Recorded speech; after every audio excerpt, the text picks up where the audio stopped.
Divorce गर्न कति समय लाग्छ बताइदिनुस् न भनेर मलाई प्रश्न पठाउनु भएको रहेछ।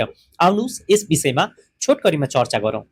तपाईँको प्रश्नको सोझो जवाफ हो, डिभोर्स गर्न 2 दिन पनि लाग्न सक्छ कुनै कुनै अवस्थामा, र त्यही डिभोर्स गर्न कुनै कुनै अवस्थामा 2 वर्षसम्म पनि लाग्न सक्छ।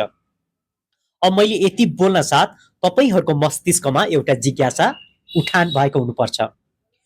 त्यो जिज्ञासा हो, कुन अवस्थामा चाहिँ डिभोर्स 2 दिनमै हुन्छ र कुन अवस्थामा चाहिँ 2 वर्षसम्म पनि लाग्न सक्छ। तपाईँहरूको एक एक जिज्ञासाको समाधान गर्न म उपस्थित भइसकेको छु, तपाईँहरूकै साथी अधिवक्ता पिटर जङ कुँवर।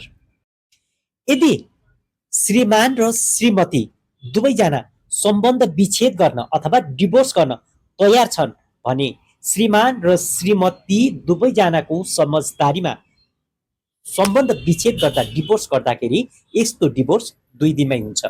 यस्तो डिभोर्सलाई म्युचुअल कन्सेन्ट डिभोर्स पनि भनिन्छ र तपाईँले सजिलोको लागि डिभोर्स विथ म्युचुअल अन्डरस्ट्यान्डिङ पनि भन्न सक्नुहुन्छ, समझदारीमा हुने सम्बन्ध विच्छेद। त्यस्तै श्रीमान वा श्रीमती मध्ये एकजनाले डिभोर्स माग्छ, अर्कोले डिभोर्स दिन मान्दैन भने यस्तो डिभोर्स हुनलाई 2 वर्षसम्म पनि लाग्न सक्छ।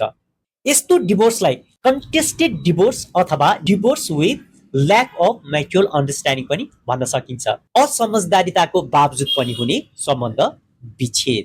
त्यस्तै डिभोर्समा अंश, मानाचामल लगायतका धेरै विषयहरू जोडिएर आएको छ भने यस्तो डिभोर्स हुनलाई धेरै समय लाग्छ।